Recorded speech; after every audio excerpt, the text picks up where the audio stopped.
Okay, I'm going to go ahead and get started. I think most folks are accounted for. Of the usual suspects. Some other folks may trickle in. Tonight we're going to start the Wisdom of Solomon, which is an interesting book for several reasons. The first question we'll address is why some of you needed loaner Bibles. Why it's not in some Bibles. The book, The Wisdom of Solomon, also has something of a misleading title, because it was not written by Solomon. And no one ever really thought it was written by Solomon. Now, it hasn't always been titled The Wisdom of Solomon. The oldest manuscripts we have of it, some of them are titled The Wisdom of Solomon, and some of them are just titled The Book of Wisdom. In very early manuscripts that do title it The Wisdom of Solomon, a few of them actually have an explanatory note saying that it wasn't written by Solomon, but it was written in honor of Solomon. But the primary way we know it wasn't written by Solomon is that it was originally written in Greek, not Hebrew or any language Solomon would have known. And it was written long after Solomon was dead. So those two pretty much conclusively tell us it wasn't Solomon who wrote it. The book, The Wisdom of Solomon, there was debate for a long time as to exactly when it was written. Because we know it was written in Greek, and because of the Greek it's written in, everybody was pretty clear that it was written in Alexandria in Egypt. I remember we talked about 586 BC, the Babylonians come into Judah, destroy the temple, destroy Jerusalem, take the people into exile. We talked about how at that point, the majority of the people of Judah end up going into exile in Babylon. There were some, however, and we're going to be seeing more of these people when we get to the book of Jeremiah, there were some of them who had tried to save themselves from the Babylonians, had tried to make an alliance with Egypt. Because we saw already in the book of 2 Kings or 4th Kingdoms, God telling them, look, don't bother trying to make an alliance with Egypt. Egypt isn't going to save you. You need an alliance with me. You guys need to straighten out what you're doing for me, and then I'll protect you from the Babylonians. Right. But they were thinking in more real political terms. They tried to make this alliance with Egypt. And so many of them ended up sort of refugees in Egypt. They managed to escape the destruction of Judah into Egypt. Fast forward 70 years, in 516 BC, remember Cyrus, who was the Persian emperor, let some of the Jews go back. Okay. So from the period of around 500 BC up until the time of Christ, the three big centers of Judaism are in Babylon, where many of the Jews stayed after the exile, in Judea, which at the time of Christ is a Roman province, right, but back in the area around Jerusalem, and then in Egypt, centered around Alexandria. Those are the three big Jewish communities. And so we read about, when we read the books of the Maccabees, Ezra, Nehemiah, and then the books of the Maccabees, a lot of the history of what happened to those who returned to Palestine and returned to Judea to rebuild. We haven't read a lot. Third Maccabees talked about the Jews in Egypt under the Greeks, the Greek persecution. But we haven't read a lot about them. So this book comes from that community that's in Egypt. Now remember we talked about Alexander the Great having conquered most of the world and then dying, and he left his generals.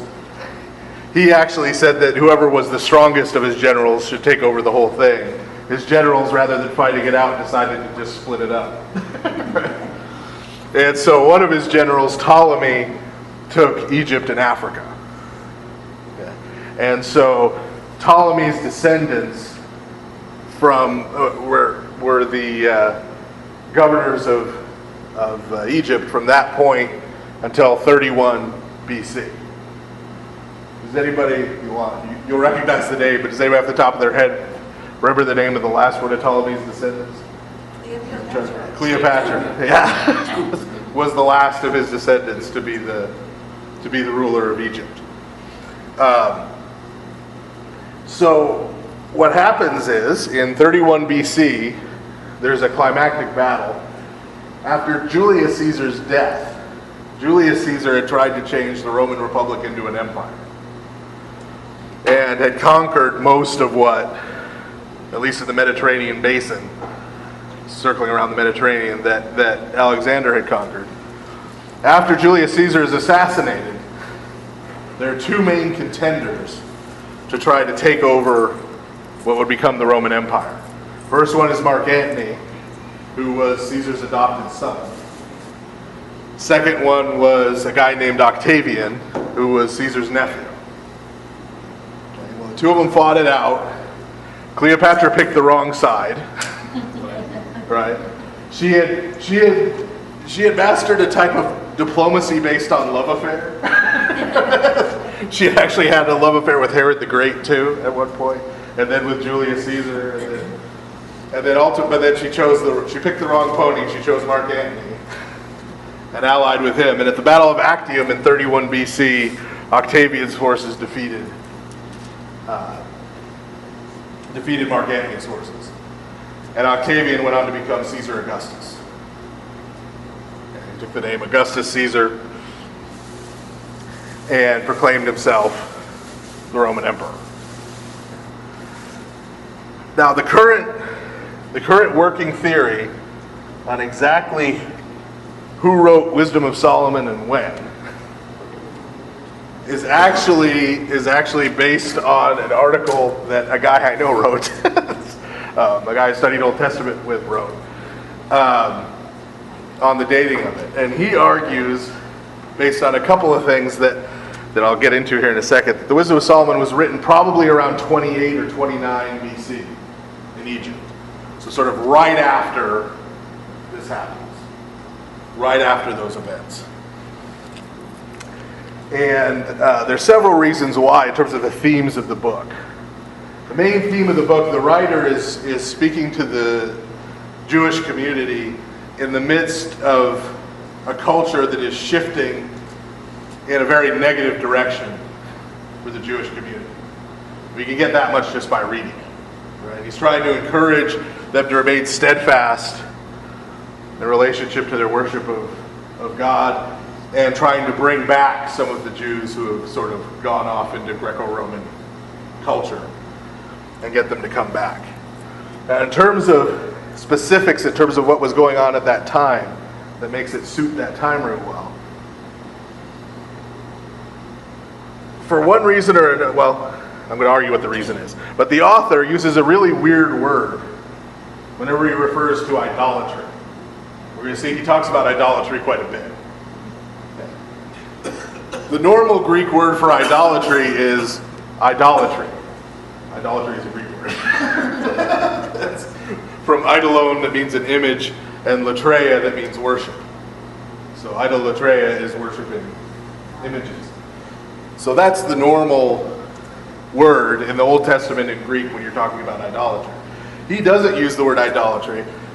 He uses the word sabasma, which means idolatry, but which is a really obscure Greek word for idolatry.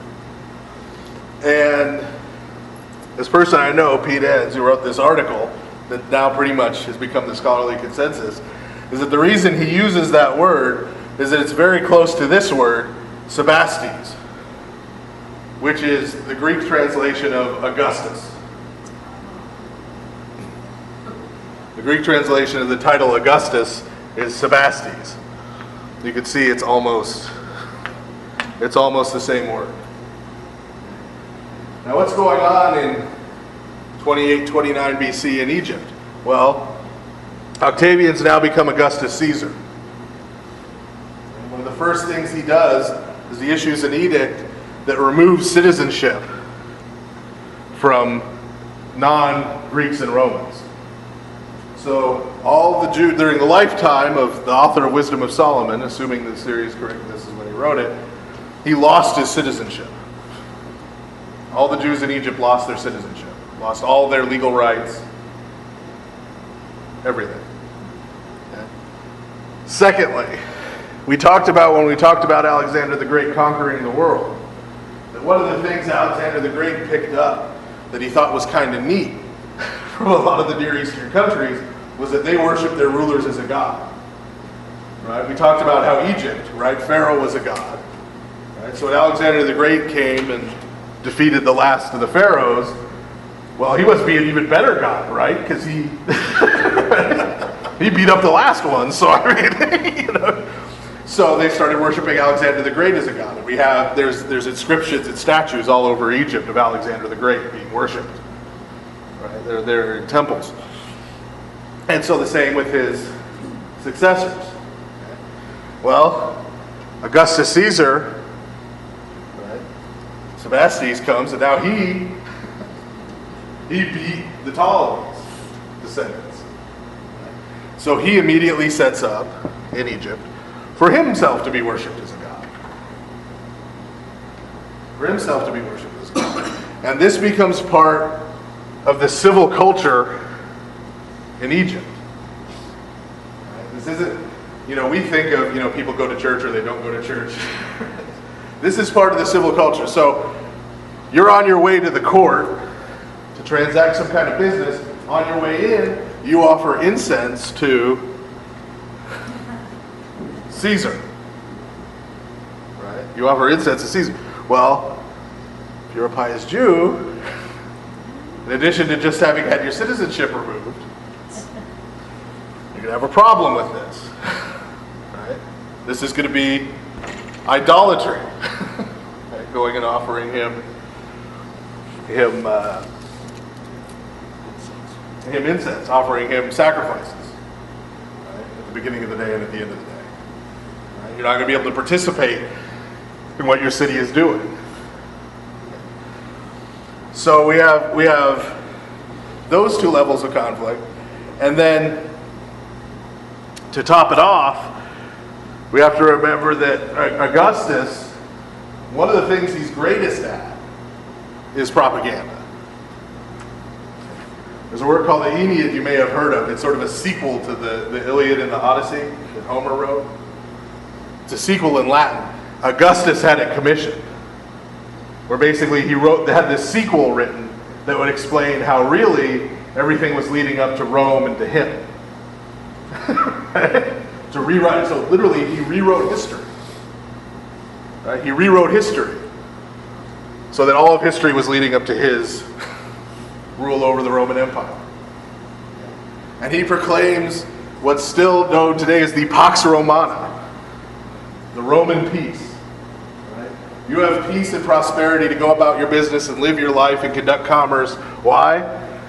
Because of Rome. Right? Because Caesar Augustus is there to protect you from the barbarians outside the empire. Now he's going to give you, right, all the things you need, and all he wants in response is, for you to worship him a little now, now and then, in thanks for all the blessings he's showered upon you. Right? So, all of a sudden, within a period of a few years, this Jewish community in Alexandria that previously had been living pretty peacefully.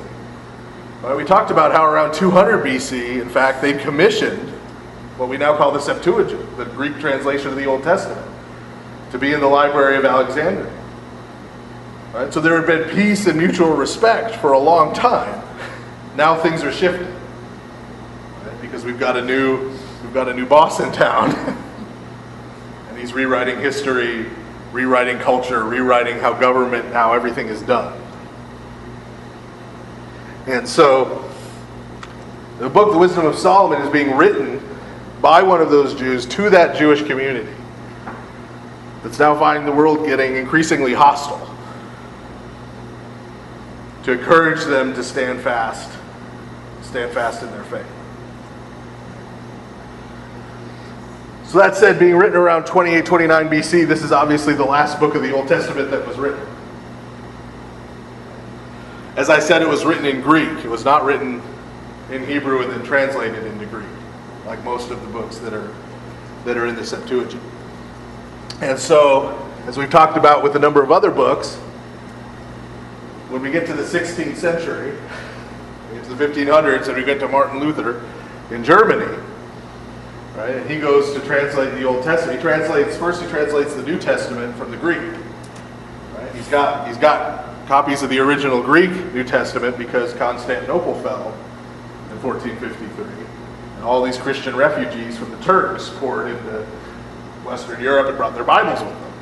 Right? Gospel books, epistle books from the churches. So he has the original Greek text. Well, now he goes to do the Old Testament. And as you may have noticed, when we go into the church, we've got a gospel book, right? We've got an epistle book. We don't have an Old Testament book, right? We have Old Testament readings, various times and various services, but we don't have the Old Testament book. There was no collected Greek version of the Old Testament at that time for him to work from. So he says, well, what's the oldest version of the Old Testament I have available to me? Well, there are rabbis in Germany in the 1500s.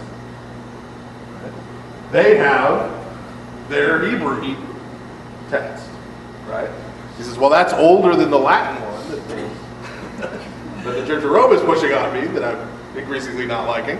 So I will translate from that one. Well, he immediately discovers that the Hebrew Bible is not the same thing as the Christian Old Testament, that there are books missing. There's no Hebrew version of a whole bunch of books. The Maccabees that we already read, 2nd and 3rd Ezra that we read, Wisdom of Solomon, Wisdom of Ben Sirach that we're going to read next. Right? So he sees this. Right? Contrary to what people believe now commonly, he does not say, oh, okay, those books must be fake and throw them out. He translates those into German too. But he basically draws a line.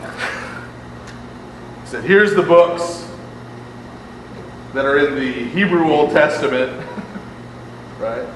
And then here are these other books, right? He just separates them, right, to identify which were and which weren't. And so, even in Protestant Bibles, those books were all included, all the way up into the 19th century. In 1611, when they did the translation of the King James Version of the Bible, all of those books are in it. If you get an original 1611 King James. All the way into the 19th century. And what happens in the 19th century is the great Protestant missionary movement starts in Great Britain and in the United States. And what they start doing is they start mass producing Bibles for that missionary movement. When they go and look at the Bible and they say, how can we cut costs in mass producing these? This is how it happened.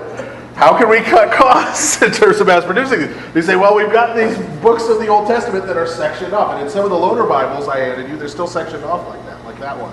That's a Revised Standard Version. That's a Protestant printing. And so it's still in a separate section.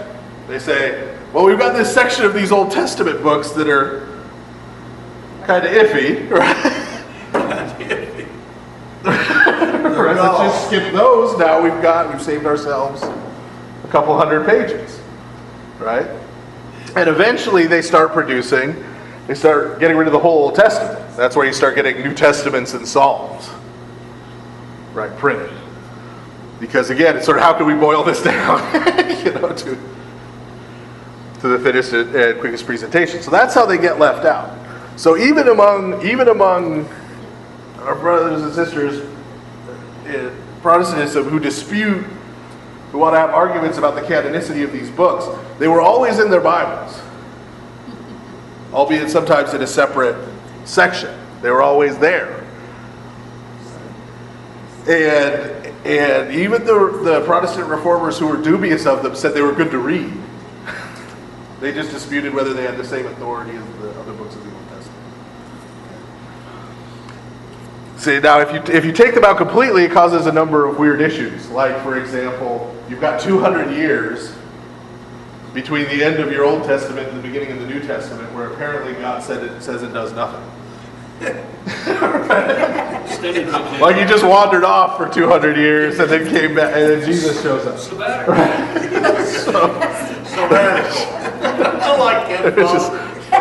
Which is a little odd, right? If we have these books that have always been part of the Christian Old Testament, as we saw, this is 2829 BC. It goes right up to, right? We have this continuous scriptural tradition, right? And we're going to see in particular as we get into the wisdom of Solomon why this particular book was very precious to early Christians. Because the world that they faced, a world that was very quickly turning hostile to them, was very similar to what the author and his original recipients are facing. And, it's while our situation today is different, it's not always as different as we like to think, right? Like we think, well, that's silly that they worship the emperor as a god, right? Has anybody looked at the ceiling, been to and looked at the ceiling of the U.S. Capitol Rotunda in Washington, D.C.? There's a big painting there, and it's George Washington in a toga. It's called the Deesis of George Washington. And he's sort of flying. He's being given this laurel. Deesis means becoming a god. It's George Washington mounting up into the heavens and becoming a god. That's what's inside the dome of the Capitol building in Washington, D.C. The 19th century, both in the United States and even worse in Europe, as people's religious beliefs started to wane. You get people starting to turn away from the church. What comes to replace it is not some kind of scientific atheism. What comes to replace it is worshiping the state, worshiping the government, right? American civil religion. Yeah. Or if you're in Europe, this is what leads into World War I. Right? Yeah. If you're in Europe, it's Napoleon, Emperor Napoleon, or Otto von Bismarck in Germany, or right? And it's just like Augustus. We need to give thanks to the state for all the wondrous blessings it's bestowed upon us, right? All the gifts, These don't come from God anymore, right? They come from the government. The government is going to be the means by which, the state's going to be the means by which we solve all our problems, right? And that sort of reaches full bloom when you look at fascism with Hitler and with communism in Russia and Eastern Europe, where essentially the state, in Russia, when they're tearing down the icons of the saints and putting up big pictures of Lenin, right, in their place, and Stalin and Trotsky, they're putting them in the same places for a reason, right? These are the new saints. These are the new people who are going to lead us into the new era, into the utopia, into the kingdom. Right, are these people? And so that temptation is constantly around. It's constantly around and moves in cycles. So we should never think just because in our lifetime there hasn't been a lot of hostility toward Christianity in the United States that that can't change very quickly. How quickly did it change for the person who likely wrote the Wisdom of Solomon? Right? 33 BC, Jewish community has had a couple hundred years of getting along and peacefully coexisting with everyone in Egypt. Right? A couple of battles happen hundreds of miles away. Next thing you know, everything changes within 5 years. In 5 years. No citizenship. Whole culture based on idolatry, right? It can change that fast. So, This is not only a book that was precious to the early Christians for that reason, it's one that we need to pay attention to. It's one that we need to pay attention It's to. happening here. The interesting thought just went through my mind, and that is, one of the temptations of Satan for Christ in the wilderness, was as he took him up and showed him all of the nations of the world, and basically says to Christ, I will give you all of those nations if you just fall down and worship me. Yeah. Which sounds weird because he's talking to God. Yeah. Right? Yeah. But they are Satan's to give. Right. And that's the great temptation when Lenin sets himself up, or Yeah. Sebastes and Augustus, or all of these others would become a god. Yeah. It's a satanic. Yeah. Well, the Tower of Babel. Starting all the way back in the Tower of Babel. We're going to build, we're going to get together. King Nimrod says, we're going to get together and we're going to build a tower that's going to reach to heaven. Yeah. We're going to get there on our own. Right, through our ingenuity. Well, look as close today at Jim Jones, what he did. Well, yeah. He went down there and told everybody he was God. I would encourage, I have two things real quick. I would encourage all to see God is Not Dead. It's one of the most intellectual movies that I've seen really in a long time. I won't tell you about it, but you owe it to yourselves to see. At the end of that movie, I hate to say this. Are you giving it spoilers? says, Why? Is this a spoiler? No, it's Oh, okay. in the movie, just in your phone what you were discussing. It says why the movie was done. See, I thought it was about actually an atheistic professor in Germany who challenged his class and said, God is dead, you write this paper and everything's going to be okay. And if you challenge me and you lose, I flunk you out. Okay? One man challenged him and won, and that was Albert Einstein. And I thought that's what it was about, but it wasn't. But at the end of the movie, it says why it was done. It has 2 rows of credits going up. One of the things that I saw, Baylor University, which was founded by the Baptists, as a school that shut down Christian organizations. ACLU versus Baylor versus whatever this Christian is. 2 rows. Texas was up there. Arizona. All of the schools that were founded. And I was absolutely shocked to see that were Christian founded. How they were fought and won. Okay, all of the resources had to be drained. Okay, please see it. Second, in the Episcopal Prayer, which I still cannot find mine, I don't know if I let it out, where it is. Are you talking about the Book of Common Prayer? I have the Book Proper? of Common Okay. Prayer, but in it, it talks about the books that are not that you spoke about. And it says they called them a terrible word, repugnant, have no need for salvation. And as I understand it, these books were thrown out when Elizabeth was queen and Mary, Queen of Scots, who was Roman Catholic, her dukes and earls removed her from her throne. She wanted the French army to come into Scotland and start the Reformation again, if you will, Protestant Catholic wars. So that's when she went to England for safety. And Elizabeth put her in the Tower for 20 years and then beheaded her. But that's when that happened, that they were thrown out, according to the Book of Common Prayer. Well, they were thrown out temporarily at that point. Because then in the Elizabethan settlement Yes. that came later, there was actually an edict issued that it made it illegal in the United Kingdom, and this law is technically on the books to this day, to publish and distribute in the United Kingdom a Bible that doesn't have those books in it. They're back. Yeah. Because that was to try to stop the fighting. That was the settlement that ended the wars Yeah, between and Catholics and Protestants. They and- said, if you're going to publish a Bible to be used here, to be sold here in Britain, it has to have those books in it. In order to It was one of the provisions Yeah. to stop the fighting. So, but yeah, during those wars, they were. The sad part was that yeah. Protestants and Catholics worshiped together, and until religion got involved, organized, and war broke out. Let's project 100 years. I'm not a prophet, You're not. nor the son of a prophet. But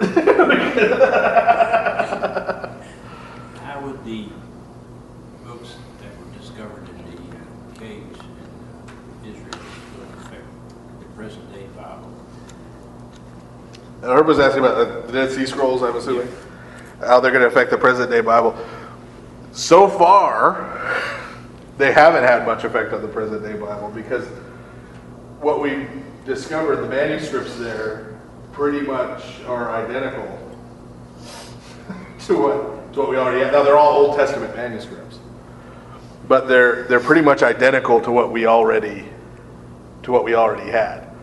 So they sort of bolster, They give testimony to what we to what we already have. That what we've had passed down to us has been a faithful Father, version of you can go online and you can see the Dead Sea Scrolls, and they'll show you the page. Then it goes directly underneath and shows you the translation of each page of the Dead Sea Scrolls on the internet, which is cool because, you know, people look at them and don't know, but you can go on there now. Underneath is a translation for every one of the pages on the Dead Sea Scrolls. It's sitting in the museum over here in Israel. Now, one thing it has done, we haven't seen too much of this. We talked about it a little bit as we've been going along. The differences between the Septuagint, the Greek translation of the Old Testament, and the Hebrew version of the Old Testament that's been kept by rabbinical scholars in the Jewish tradition. For a long time, before we found the Dead Sea Scrolls, people thought wherever there were differences, and we're getting to some places where there are big differences, like Jeremiah is about a third as long, the Greek translation, as in the Hebrew, so there's big difference. Basically, the theory most scholars had was that the Greek version that the Orthodox Church has traditionally used, that the Greek version was just a bad translation. All right, that was what people thought. But now that we've got the Dead Sea Scrolls, we've actually found, in many cases, like with Jeremiah, they've got both versions in Hebrew in the Dead Sea Scrolls. The shorter version that's translated into Greek in the Septuagint, and so now we know that it's not a case of one being a bad translation of the other, but there were two different traditions even at that point. Right? There was this one version of Jeremiah, for example, that Rabbinic Judaism chose to accept as their version, and there was this other version that the Christians chose to accept as their version, and both of those versions seem to be just as old. And one of them isn't the real one, and the other one's, original version. So that is one effect that it's had. So now this book, Wisdom of Solomon, not with the Dead Sea Scrolls because it was originally in Greek. Okay. So and it wasn't. This book wasn't. I'm making this point mainly because the next book we're going to read is going to be different. The next book, Wisdom of Ben Sirach, is going to be a sort of a special case. But this book was never part of sort of rabbinic Judaism. There was no Hebrew version of it. It wasn't used. Now it was used, of course, by the Greek-speaking Jews in Alexandria. And we find them commenting on it. We find them recommending it. So, closing up the introduction, and we'll have the introduction in future. But close up the introduction. So this book is really coming at that time, right at the end of the 1st century BC, when Roman culture is coming into full effect and the Jewish community is turning on the Jewish community. Okay? And this is going to reflect one response, the response that we're going to follow. There is another response, just as a footnote. Okay? You may have heard of Flavius Josephus, or just Josephus. Okay? Flavius Josephus is a Jewish historian who lives in the 1st century AD. Okay, so he's contemporary with Christ. He's a apostles. He lives in the 1st century AD. He writes the history of the Jewish people, and then he writes the history of the Jewish wars, which start in the 1st century. We've talked about how in AD 70, the temple gets destroyed in Jerusalem. And about 40 years after that, Jerusalem gets leveled to the ground by the Romans because the Jews keep having these rebellions against the Romans. Josephus, our friend Flavius Josephus, who gets quoted a lot in Christian sources because he's a historian at that time, takes the exact opposite approach of the author of the Wisdom of Solomon. His conclusion at the end of his Jewish wars is that Rome is the Messiah. So he goes full bore in the other direction. He says Rome is who God sent to save the world. So that's as opposite as you can get. So what we're going to see here is the other current, the dissenting opinion that's going to lead into the New Testament. But Josephus, as I understand it, was kind of considered by the Jewish community as a traitor. And when he went over to Because Rome, of that, yes. he went over to Rome. He was smart enough not to criticize the Romans and build them up.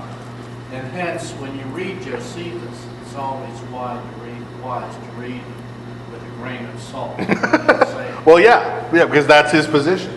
Yeah, He's writing from the pro-Roman position.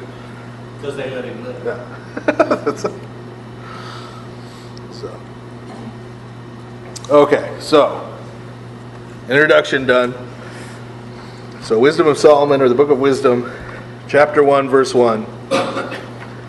Love righteousness, you who judge on the earth. Think about the Lord in goodness, and seek him with sincerity of heart. Does anybody recognize the first half of that verse?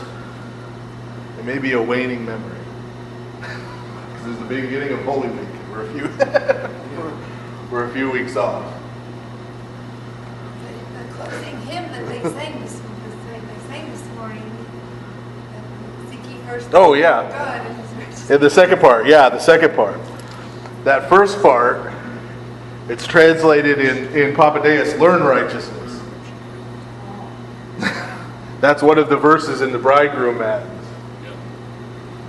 Right? It talks about, starts out with learn righteousness. It's the Hallelujah verse. Right? You who judge upon the earth. And where does that end? The last verse of that is bring more evils upon them who are glorious upon the earth. Well, who are we talking to? At this point, we're talking about Rome.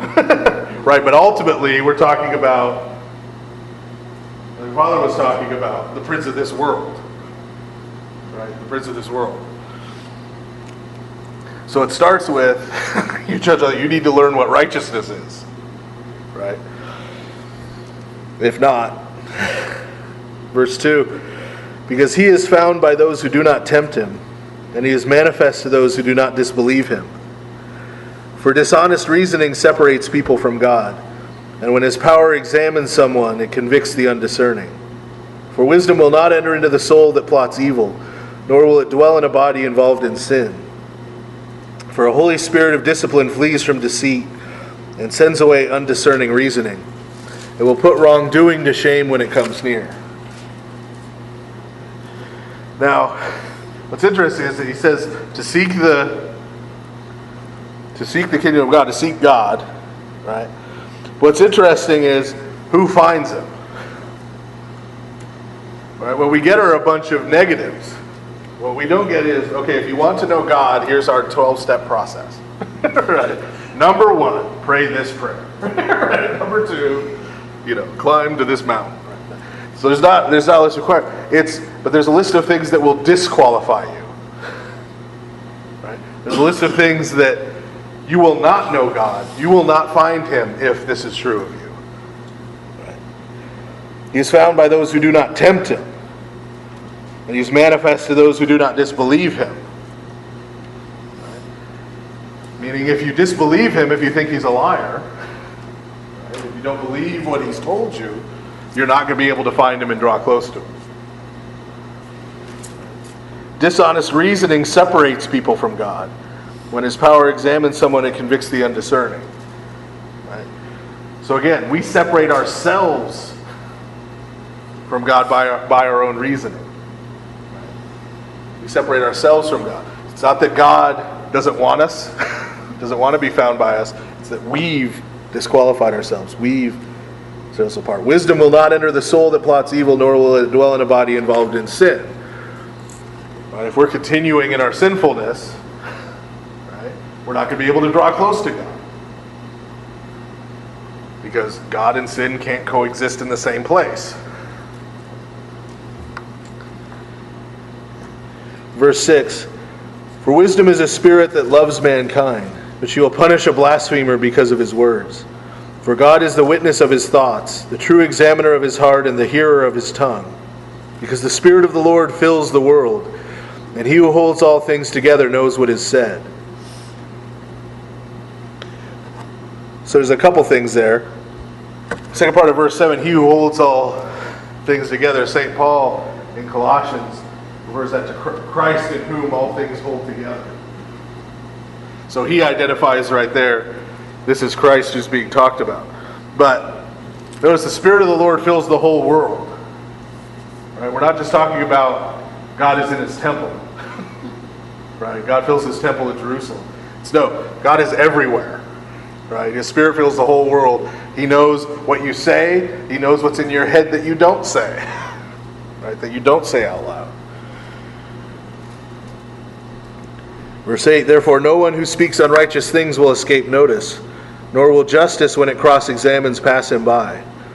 For there shall be a close examination into the deliberations of an ungodly man, and a report of his words will come to the Lord as proof of his lawlessness. For the zealous ear hears all things, and the noise of murmuring is not hidden.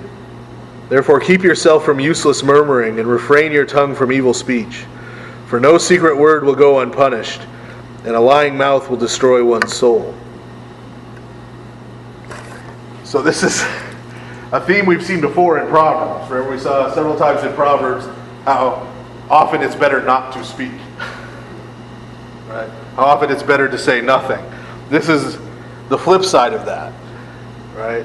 Even the murmuring you do, the grumbling under your breath. Right? God hears that too. It doesn't matter if it's subaudible, right? The things you say behind people's back, the person may not find out you said it, but God knows you said it.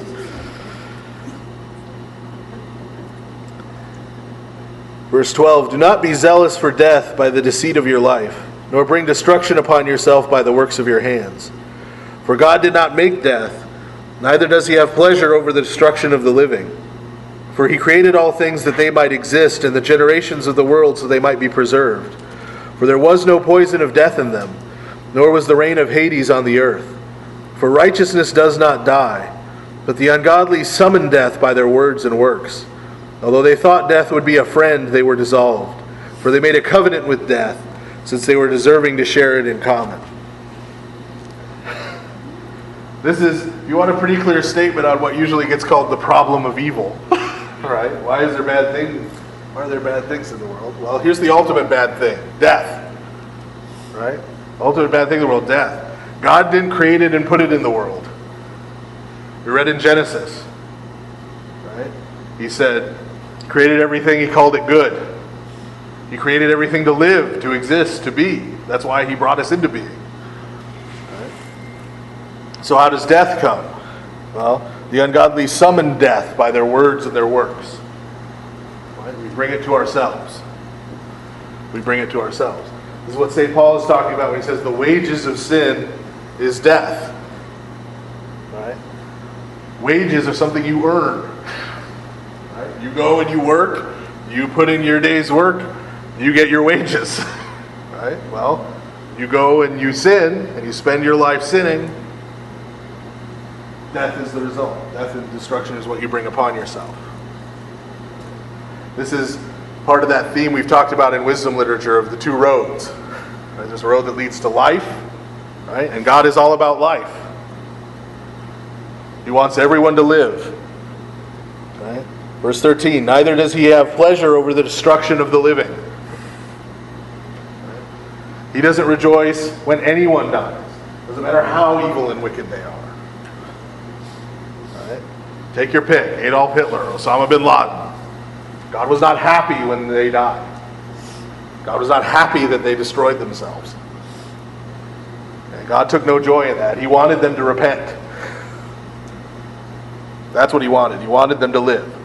But they, by their own actions and their own choices, chose death and destruction and brought it upon themselves.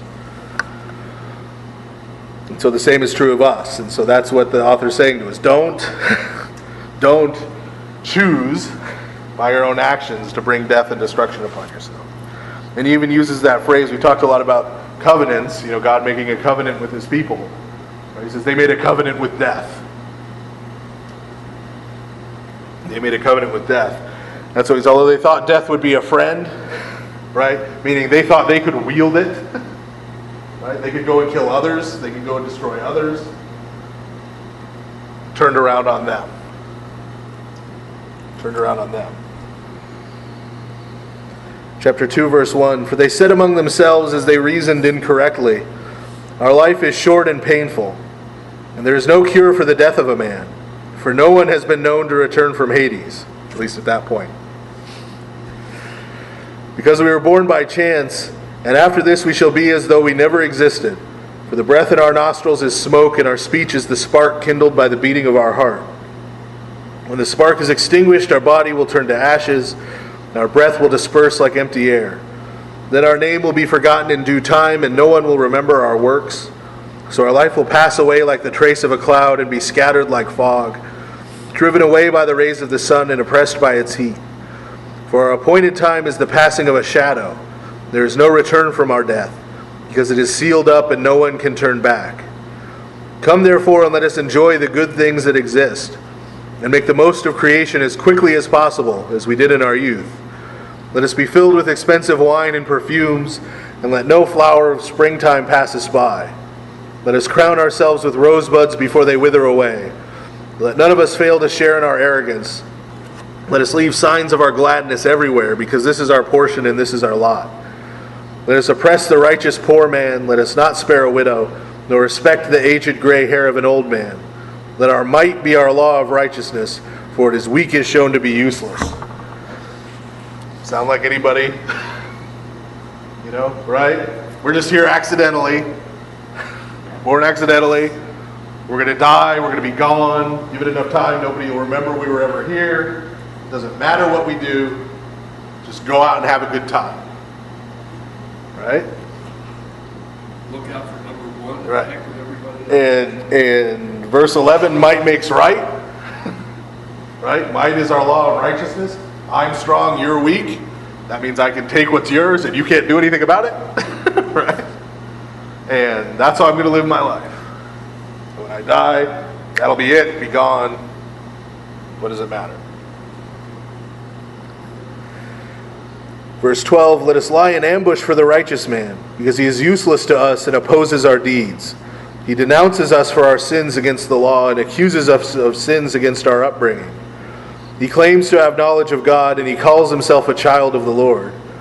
He has become for us as a refutation of our purposes, even seeing him as a burden to us, because his life is unlike that of others, for his paths go in a different direction. We are considered by him as a hybrid. He avoids our ways as something immoral. He considers the last things of the righteous as blessed and pretends that God is his Father. Let us see if his words are true, and let us put these last things to the test at the end of his life. For if the righteous man is a son of God, he will help him and deliver him from the hand of those who oppose him. Let us test him with insult and torture, that we may know his gentleness and test his patient endurance. Let us condemn him to a shameful death, for there shall be a visitation because of his words." Right? So our friends continue. Right? What are people who think this way, what are they going to think of a righteous person who comes among them? Starting all the way back with Cain looking at Abel. Can't even stand to see him. Right? He's judging me. Right? He's judging me. He's calling the way I live my life wicked. Right? How dare he? How dare he? How dare he be different than me? Going all the way up to Christ. Right? right? The people who put him to death. How dare he come here and claim God is his father? Who does he think he is? Right? We'll see if God's his father. Remember what they said in his crucifixion. Verse 18, for if the righteous man is a son of God, he will help him. Right? Hey, wait, let's see if that helps him. If you're the Christ, come down from the cross. Right? All the way up to Christ. And even after. Verse 21, so they reasoned these things and were led astray, for their malice blinded them. But they did not know the mysteries of God, nor hope for the wages of holiness, nor judge the reward of blameless souls. For God created man for immortality and made him an image of his own eternity. But death entered the world by the envy of the devil, and those of his portion tempted. At the end there, those of his portion, right? Meaning his descendants. I remember the Gospel of John. Christ says to the Jews, he says, you say your father is Abraham. Right? Your father is the devil. Because if you were children of Abraham, you'd be like Abraham. You'd have faith. But the truth is, you act a lot more like the devil. He's your real father. Okay? But again, God created man for immortality. God created man in order to share his life with us. That's why he created us. That was his purpose. Right? And so, these people do not know, in verse 22, the mysteries of God, nor hope for the wages of holiness. Right? We talked about the wages of sin. The wages of holiness. Right? The reward of blameless souls. Chapter 3. And this passage we're about to start here at the beginning of chapter 3 is one of the most commonly read pieces of the Old Testament in our Vesper services. But the souls of the righteous are in the hand of God, and no torture will ever touch them. In the eyes of the undiscerning they seem to have died, and their departure was considered to be misfortune, and their passage from us to be their destruction, but they are at peace. For though in man's view they were punished, their hope is full of immortality. Though chastened in a few things, great kindness will be shown them. For God tested them and found them worthy of himself. He tested them like gold in a furnace, and accepted them as a whole burnt offering. In the time of their visitation they will shine forth, and they will run about like sparks through straw. They will judge nations and rule over peoples, and the Lord shall reign over them unto the ages. Those who trust in him will understand truth, and the faithful shall continue with him in love, because grace and mercy are upon his elect. So what's he saying here? He's saying, contrary to what these foolish people think, right? They think, oh, they've tortured and they've killed the righteous man, and they've done away with him, right? He's gone now. We don't have to worry about him anymore. We can go about our partying and enjoying ourselves, right? They may seem to have died. Right, verse 2. Their departure was considered to be misfortune, and their passage from us to be their destruction. Right? They're gone now. They're dead. But the truth is, at the end of verse 3, they are at peace. For in man's view they are punished, but their hope is full of immortality. The vision that comes through before and now to this reading, is that whole vision of the martyr, Christians especially. You can imagine reading this in the first century, when persecutions began with Christians and all. This had to be very important. Right. To the foolish person, you look at it and say, "Wow, what an idiot!" Yeah. He went and he died this horrible death, this horrible torturous death, over what? But what's really going on here? We're getting a window into what's really going on. Is that God has tested them like gold, right? Purified in the fire, right? He's chosen them, right? And now they've received this inheritance of immortality. And remember, it talks about in verse 8, they will judge nations and rule over peoples. Right when Christ tells his disciples, what they're destined for at the end of the day, and all of them but one, all of them except for St. John, who was imprisoned, but all of them but St. John were martyred. They were all killed. Right? He says to him, you'll sit on 12 thrones and judge the 12 tribes of Israel. That's referring back right here. That's the reward at the end of the day. 12 pay. They're not just going to be the street sweepers of the kingdom of heaven. Right? The people who have suffered for Christ's sake, they're going to be the princes. They're going to be the princes and princesses of the kingdom of heaven. Verse 10, but the ungodly shall experience the punishment they themselves plotted. They who rejected the righteous man and rebelled against the Lord. For whoever despises wisdom and instruction is miserable, and their hope is vain, their labors are useless, and their works are worthless. Their wives are foolish, and their children are evil, their existence accursed. Right? What does that mean? Well, they're not only wrong about what happened to the righteous man, they're wrong about what's going to happen to them. Right? Because it isn't the case that they're going to die and just poof. Right? There is someone who's going to remember the works that they've done in their life and the evil they plotted. And those evil things they plotted towards the righteous are going to come back around on them. Verse 13. Blessed is the undefiled barren woman who has not known sexual promiscuity. She shall have fruit in the visitation of souls. Blessed also is the eunuch who has done no lawless deed, nor thought evil things against the Lord.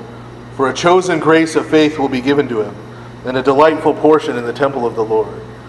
For the fruit of good labors is of good report, and the root of discernment is fallible. What's that talking about? Well, remember the culture at the time, right? If a woman was unable to have children, they viewed her as being cursed. Right? They viewed her as being cursed because she wasn't able to have children, and children were grace blessing. Well, here this is the author with wisdom reorienting our thinking a little bit. You know, the woman who can't have children, right, who keeps herself undefiled, who lives a righteous life, right, she'll have her fruit in the visitation of souls, meaning the day of the Lord. When the judgment comes, she'll receive her reward. Right? Yes, on this earth it may not look like. Right? But what's she called to? Yes, she doesn't have this one blessing, but there are far greater blessings than that available if she's faithful and if she's righteous. And then on the other side, the eunuch, the man who's unable to have children. Right? Again, the same thing. They think, oh, he's accursed. He can't have this great blessing in this world. Well, if he lives a righteous life, goes close to God, there's a much greater reward than anything in this world waiting for him. So he's shifting our focus. We need to stop thinking about rewards and punishments in this life. Start thinking about rewards and punishments in the day of the Lord, in the next life. Right. Verse 16, but the children of adulterers shall not reach maturity, and the seed of a lawless bed shall perish. For even if they live a long time, they shall be considered as nothing, and in the end their old age will be accounted a dishonor. But if they should die young, they would have no hope nor consolation in the day of decision. For the end of an unrighteous generation is grievous. This is the flip side.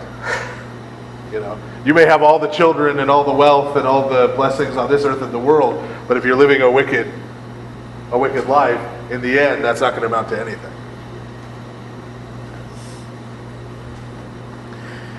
Chapter 4, verse 1, childlessness with virtue is better than this.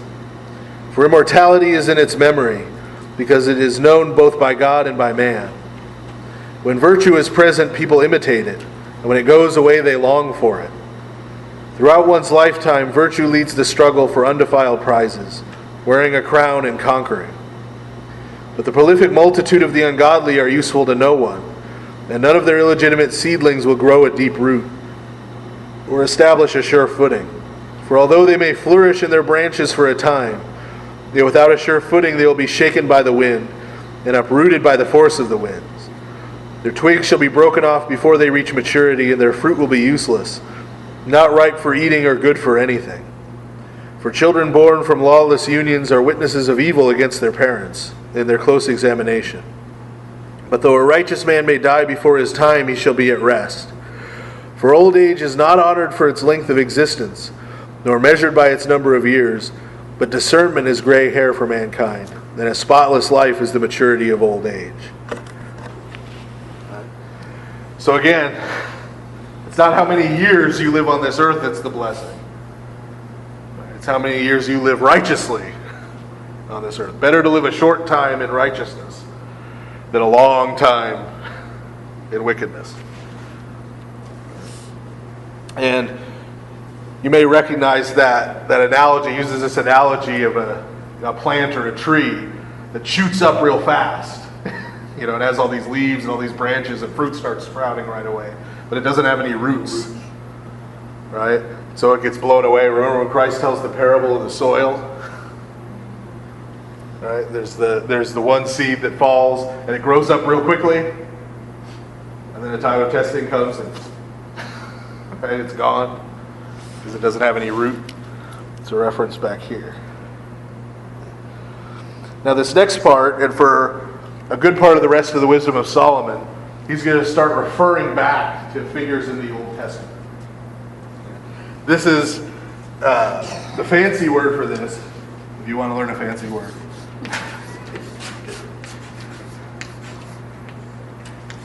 And yes, it really does need to buy a vowel, but it's a Greek one. is anamnesis.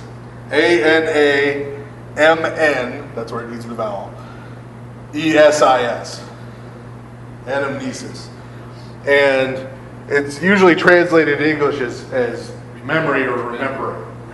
Right? This is the word that Jesus uses when he says, do this in remembrance of me. But it's more than just a, like, thinking back and going, oh yeah, I remember that. Oh yeah. It's a collective remembering. It's, for example, at the Passover, when they celebrate the Passover, what do? They get together as if they were about to flee from Egypt, even though they're now, in West Virginia, right? When the Jews celebrate the Passover. They get together like they're getting ready to flee from Egypt, and what happens? The father and the children go through and recount the story, right? Together they remember, right, the story. And there's a section of the liturgy that's called the anamnesis. Right? It starts with calling to remembrance. And the word there for remembrance is anamnesis. Right? It's that word. Calling to remembrance the cross, the grave, the resurrection, the third day ascension into heaven. Right? All the things that Christ did for us. We remember those again together as we celebrate the Eucharist. Right? And so this is a feature of a lot of wisdom literature. We're going to see this again in the next book we read, The Wisdom of Ben Sirach. A whole big chunk of that is him going through these other Old Testament figures and remembering them. But not just saying, oh yeah, remember David? Remember that story where he killed the giant? It's not that. It's, let's call to remembrance David. Let's remember who he was. Let's remember his meekness. Right? Let's remember, his repentance. Let's remember and telling the story again and remembering that story together in order for us to, again, learn from it. Right? And so that's what, we're going to see this a lot now as we go through the rest of the Wisdom of Solomon. He's going to start with Enoch in the Old Testament. And he's going to remember, we're going to remember these figures together to learn certain things. Before you go further, Sure. Does that also apply to when we do the petitions of the great entrance? Yeah. The remembrance. Right, yeah. We're asking God to, calling. There's a remembrance of, and we're including all of us Yeah. in that, Right, who are gathered, because we're all part of that. right, right. And this is when we remember the saints, Yeah. right? When we remember, this is the concept. This church is in the remembrance just like all Orthodox churches. Right. Okay, so we're brought in. We're part of the story. We're a part of the story. Yeah. Okay. Are we part of this? You Protestants out there? That would, we eliminate you in the great entrance. You're independent.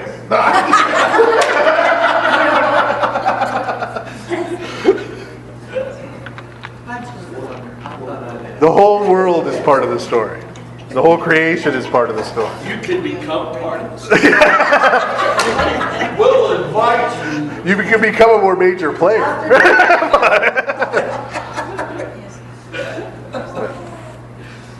But so that's what's going on. That's why we're going to start seeing these references to people, and we're going to say like, yeah, I read that.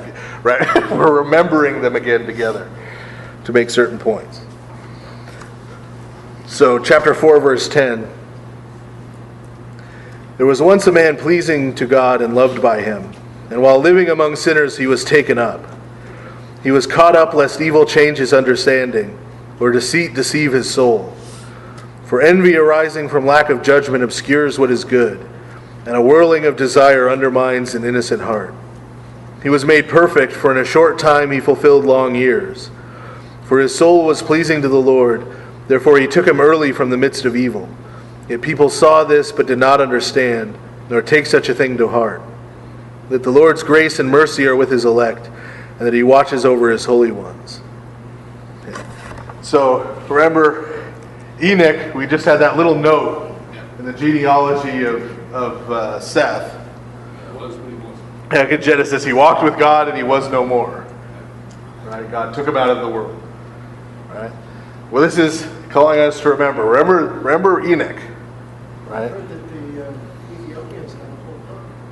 Yeah, the first Enoch is part of their Old Testament. And we'll get to talking about first Enoch eventually.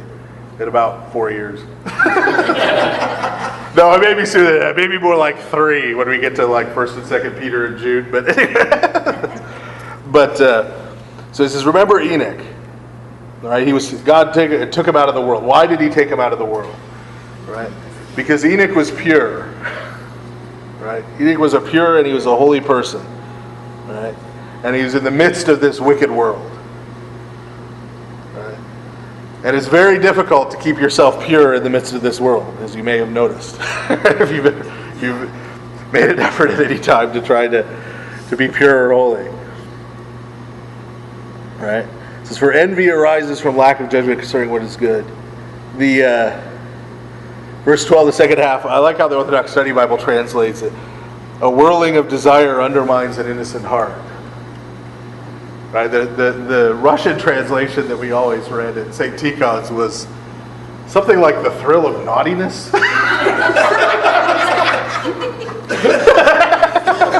Naughtiness. Which had a certain... Right, but that's the idea, right? That's the idea. And so, why is he bringing up Enoch? Why is he bringing up Enoch?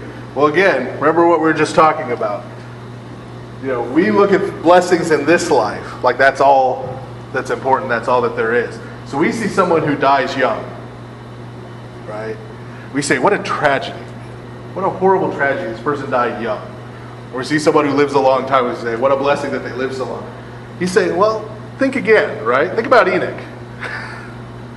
Right? Did Enoch get to have this big long life? No, God cut it off. He snatched her to heaven. Why? Well, because think of all the temptation, all the wickedness, all the things that go on in this life. Right? Sometimes God is sparing a person that. Right? He looks at that person, he treasures them, he doesn't want them to have to go through that anymore. Right?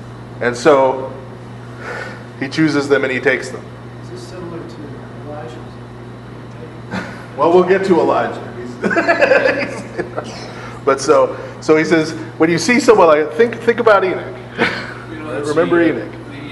This is one of the arguments, on the ethics, bioethics, especially with medical advancements, and transplants and all these things, right. From taking somebody who's almost ready to die or going to die, predicted to die, and then somehow extending their life.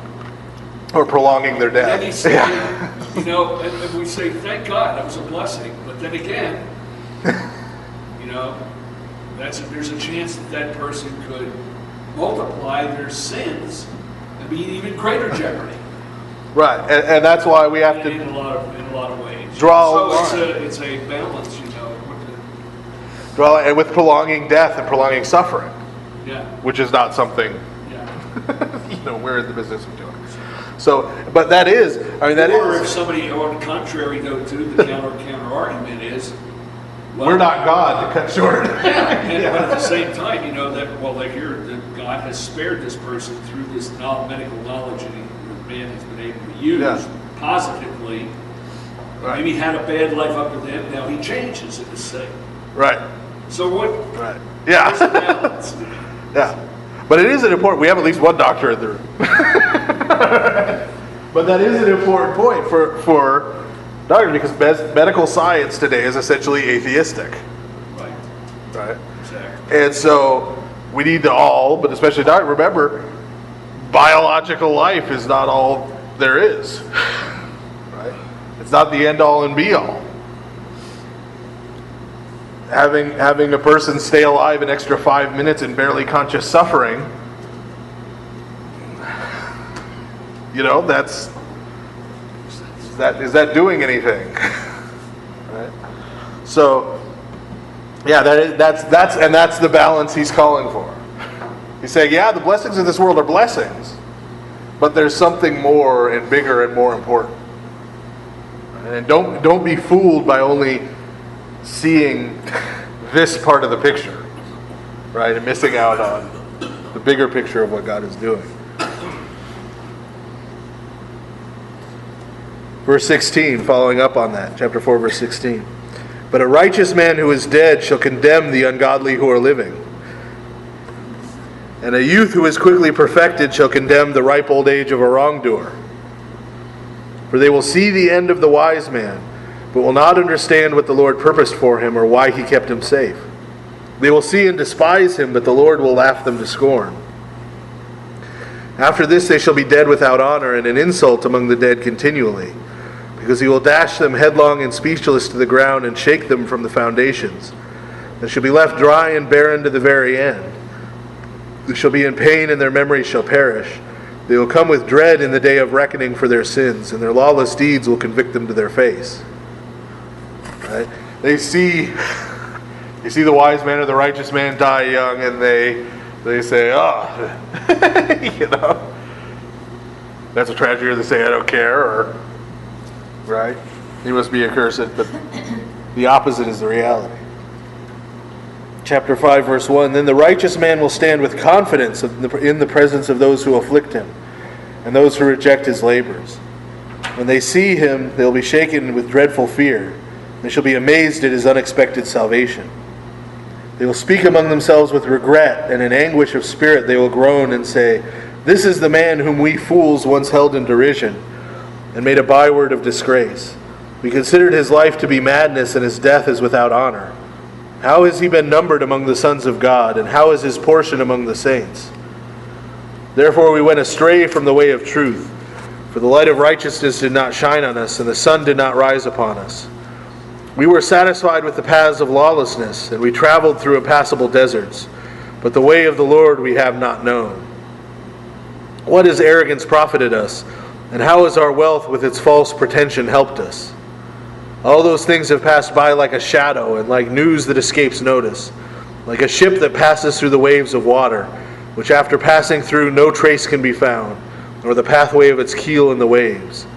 Or like a bird when it flies through the air, no proof of its journey is found, and the light air, whipped by the beating of its pinions, and divided by the force of its rushing motion, is traveled through by the movement of its wings, but after this no sign of its approach is found therein. Or like an arrow when it is shot at an object, the divided air immediately comes together so that no one knows its pathway. Thus we also, after we are born, come to an end, yet have no sign of virtue to show, but have been entirely consumed in our vice. Right, so this is putting words there about when they see on that day of the last judgment. Right, they see the people who they formerly looked down upon are now, or the elect. They say, well, what do we have to show for our lives? Right, nothing. This is that idea. This is a different sense of memory, right? But they're saying, we pray always that people's memory will be eternal, right? That God will remember them. They're saying, what is there about our lives to remember, right? Our life was like a bird flying through the sky. After the bird flies through the sky, there's not a trail, right, where the bird was, right? Or an arrow, you shoot it. Oh, there's where the arrow traveled, right? And they travel through this life, and there's no memory, there's nothing, because of their wickedness. Verse 14, because the hope of the ungodly man is like dust carried by the wind, and like a light frost driven away by a storm. It is dispersed like smoke before the wind, and it passes like the remembrance of a guest who stays only one day. But the righteous live forever, and their reward is with the Lord, and their care is by the Most High. Therefore they shall receive a kingly dwelling of dignity, and a crown of beauty from the hand of the Lord, because he will shelter them with his right hand, and protect them with his arm. He will take his zeal as his full armor, and will turn his creation into weapons against his enemies. He will wear righteousness as a breastplate, and put on impartial judgment as a helmet. He will take holiness as an unconquerable shield, and sharpen his relentless wrath for a sword. And creation will fight with him against the senseless. Well-aimed flashes of lightning will strike and leap to their object, as from a well-drawn bow of clouds. And hailstones full of anger will be hurled as from an engine of war. The water of the sea will be vexed with them, and the rivers will watch over them severely. A powerful wind will oppose them, and like a storm it will winnow them away. Lawlessness will lay waste to the earth, and wrongdoing will overturn the thrones of rulers. So a couple things. First, we have this imagery of this crown that's given to the righteous, which you see all over Orthodox iconography. Right? The ladder of divine ascent. You've seen that icon that shows the monks climbing the ladder. And what's at the top? At the top is Christ holding a crown. Right? That's the reward. And you'll see that crown on the martyrs, or descending upon the heads of the martyrs. Right? As their reward at the end. Now verses 17 through 19, talking about that armor, did that remind you of anything? Right. St. Paul comes back to this. Right? Now we've already seen, we're only in chapter 5. How many times have we seen this referenced by the New Testament? Okay. At least 5. We can argue, we can have a scholastic argument about whether this should be part of the Old Testament or not. Right? But clearly, this is in the mind of the people who are writing the New Testament. First century. Right? Clearly, this is part of their understanding of what the scriptures are. Yeah. Right? So, St. Paul refers back to this. Right? Now, what's going on here? Well, what's going on here is this is talking about God on the day of judgment. Right? God on the day of judgment against his enemies. Okay? But notice even here, is this contradicting what we read before? Because before it said God doesn't want anyone to perish. Right? He doesn't delight in people's dying. Now he's going out and wiping out his enemies. Well, verse 23, a powerful wind will oppose them, and like a storm it will winnow them away. Lawlessness will lay waste to all the earth, and wrongdoing will overturn the thrones of rulers. This is, again, they're bringing it on themselves. Right? They've made a covenant with death instead of with God. They've chosen death and destruction to come upon themselves. Right? And so they brought upon themselves God's wrath. Right? But now, what does St. Paul tell us to do? St. Paul tells us to put on the full armor of God. This is God's armor. Right? He tells us to put it on. Why? So that we can make war against our enemies, which should also be God's enemies, which is not people, right? But it's sinfulness. It's the devil. It's the prince of this world, right? That's trying to lead us into destruction. Right? So that armor, St. Paul isn't telling us, to become a really good and triumphant Christian. Right? The holiness that's the shield is God's holiness. Right? God's holiness is what's going to protect us. Right? God's faithfulness is what's going to protect our head. Right? So he's telling us to draw close to God, and God will protect us. And we'll share in God's victory over his enemies. Okay. And one more note. Verse 21, well-aimed flashes of lightning will strike and leap to their object as from a well-drawn bow of clouds. You probably know where I'm going with this. Does anybody remember where there was a bow and clouds? Back in Genesis? After the flood. Right? After the flood, God sets his bow in the clouds. That's a bow like a bow and arrow bow. Meaning he says, I'm now at peace. I'm at peace with mankind. Right? He declares peace. Well, the day of judgment, truce comes to an end. Right? The truce comes to an end. Right? These people receive the consequences of what they've done. So that's a reference back to that.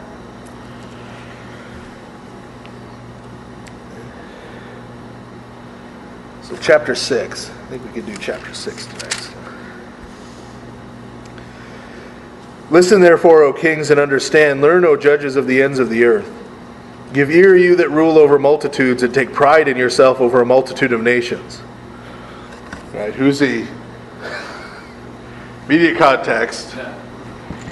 Right. We've got a guy now who's the ruler, Octavian, Caesar Augustus. He's now the ruler over a multitude of nations.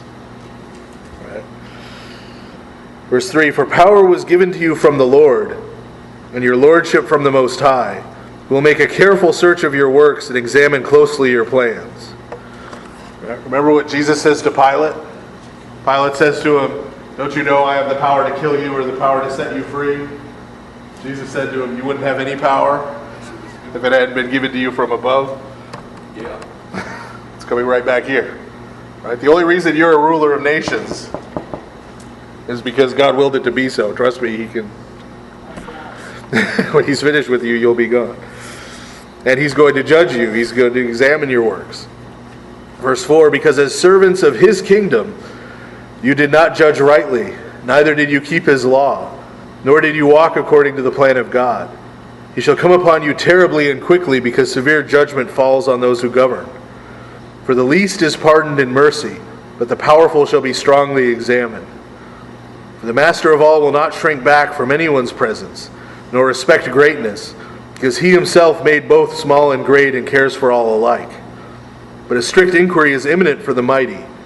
Therefore to you, O tyrants, my words are directed, that you may learn wisdom and not fall away. For they will be made holy who keep holy things piously, and those who are taught holy things will find a defense. Therefore long for my words, yearn for them, and you will be instructed. Right, the idea here is that what Christ is getting at, to those who have been given much, for them much will be required. Right? So somebody who's poor and meek and lowly in this world, right, he may get by on mercy, is what he's saying. But you who are mighty in this world, you who rule, you who have this power, God's watching you very closely in terms of how you use it. And we see this again and again in the New Testament. You know, this is what's behind in Luke, woe to you who are rich. Right? Because there's going to be a lot more scrutiny, right, of what you did with all that you had. And this is why, also what St. Paul's getting at when he says, not many of you should presume to be teachers. Right? Because then as now, everybody wants to be, you know, I want to volunteer for the position, I want to be in charge, right? I want to be, this is because those of you who teach, there will be a harsher judgment. Right? Those of us who are priests not only have to give an account for our own actions, we have to give an account for all of you. For our parishioners. You guys need to straighten up. No. But I need to straighten up. But that's Gregory wrote his On My Flight to Pontus. Yeah. Gregory, when they tried to be ordained, he took off. Because he writes about, I'm going to be judged severely now. You know? Yeah. Up until that point, I was only worried about taking care of myself, but then I'm going to be judged to take care of everybody else too. Yeah. So that's something to remember. You know, when you get offered a position of authority or power or teaching, you know, in the church or anywhere else, right? The more God gives us, the more He requires of us.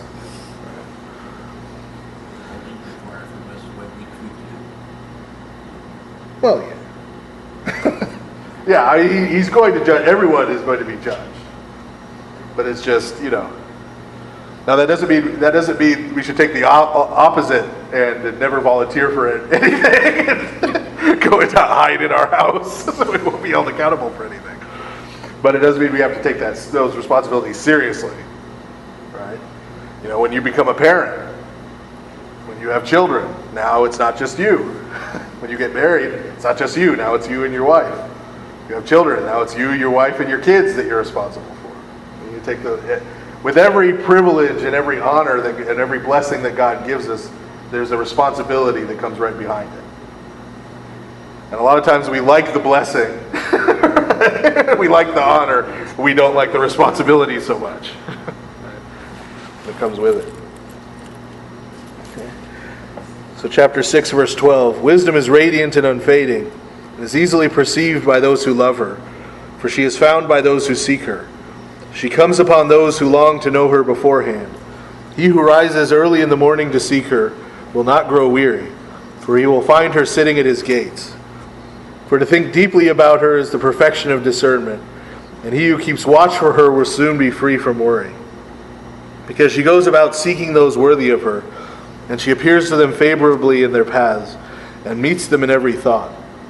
For the beginning of wisdom is a very genuine desire for instruction, and careful attention to instruction is the love of her.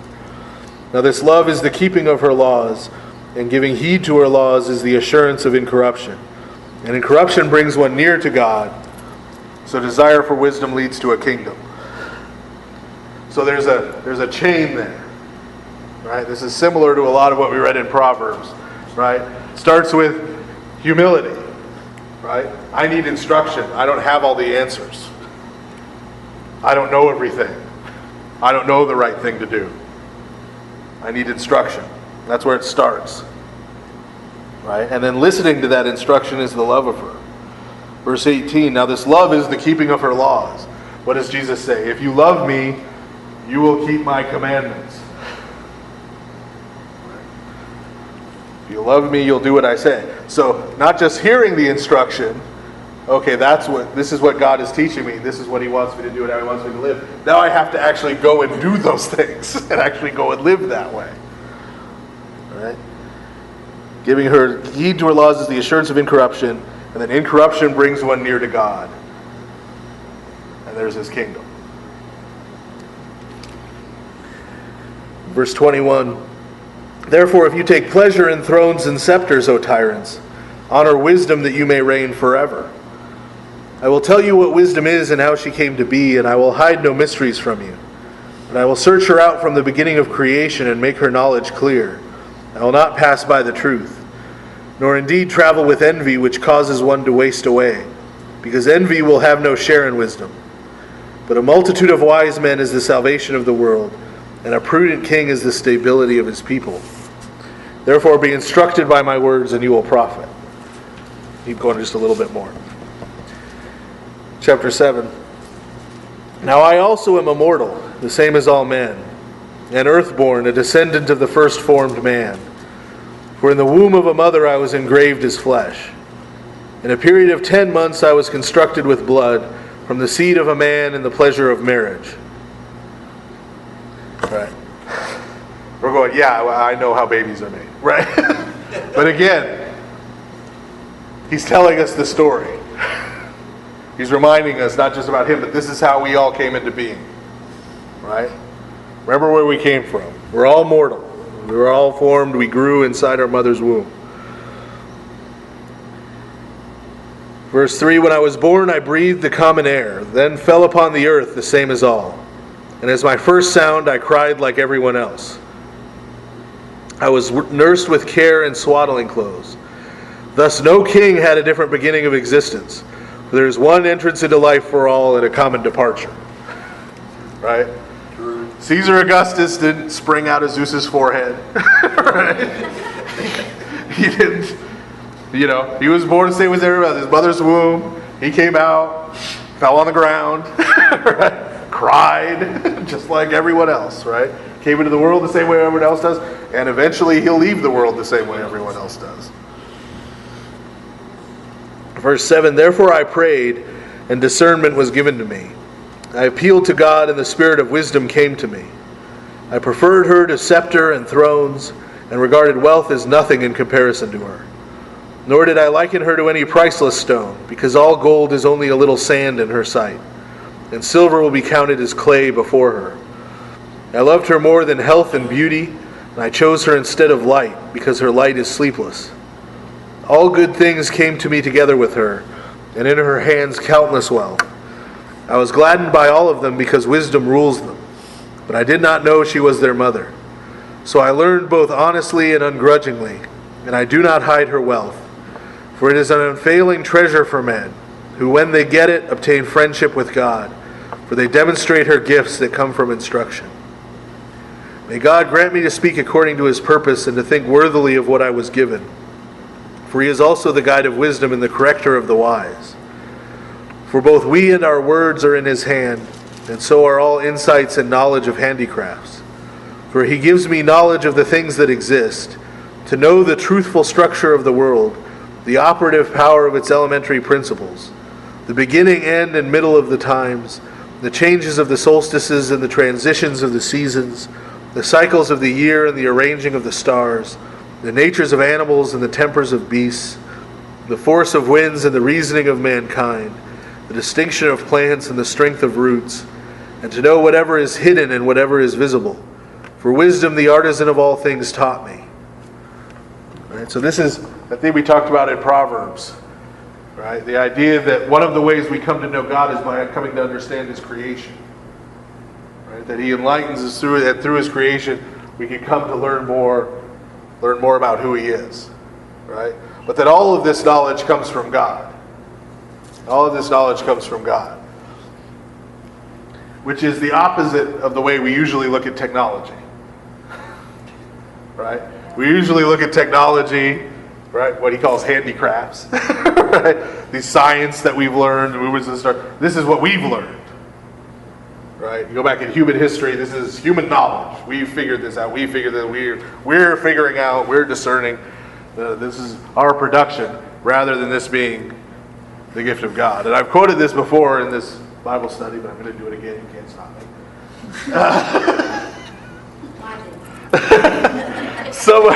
Someone asked Elder Sophroni once about technology.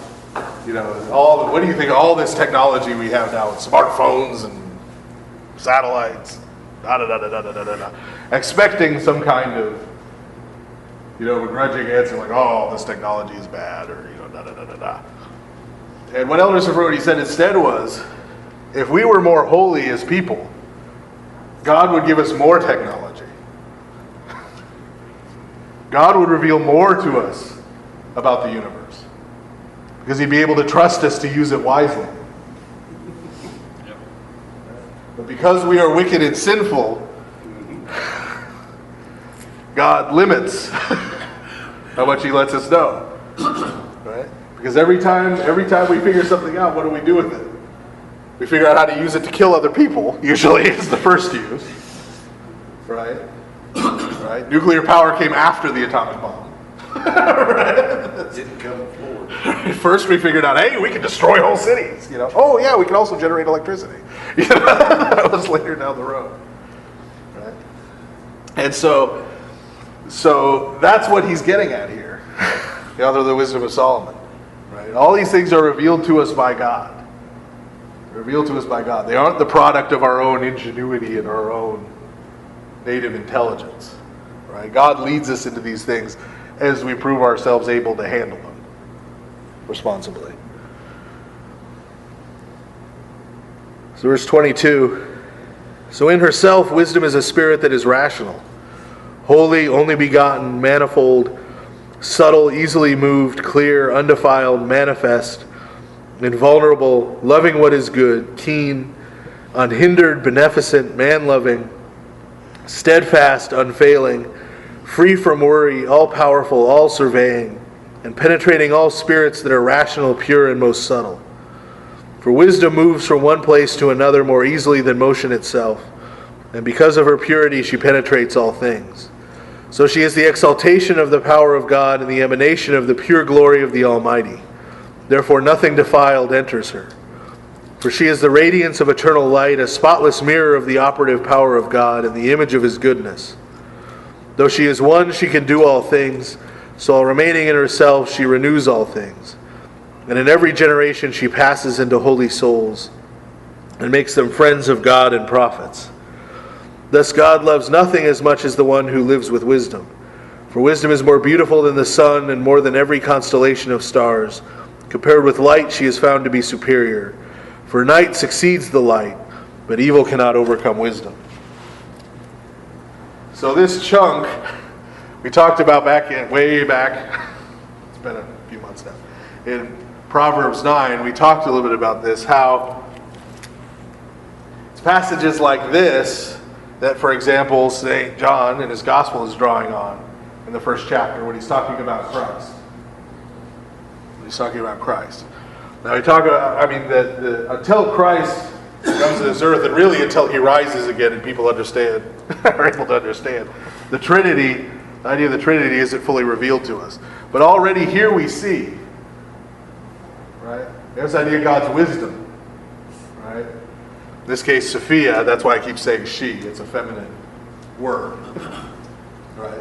St. John uses logos, possibly because it's masculine, right? And he's talking about Christ becoming incarnate. But who, what? All things are created, right? Through wisdom, right? Wisdom is only begotten, verse 32. Holy, right? A spotless mirror of the operative power of God, right? God in his mirror image, right? All these are sort of early we're trying to understand, right? That there's this wisdom, there's this person that is God, but not the same person as God, right? This idea of this is the beginning of the idea of the Father and the Son in terms of the Trinity, right? And we can see where St. John, an obvious example, here verse 29 and 30, for wisdom is more beautiful than the sun and more than every constellation of stars. Compared with light, she is found to be superior, for night succeeds the light, but evil cannot overcome wisdom. Remember, the light shines in the darkness, and the darkness is not overcome. St. John says. Come receive the light is Never not overtaken by night.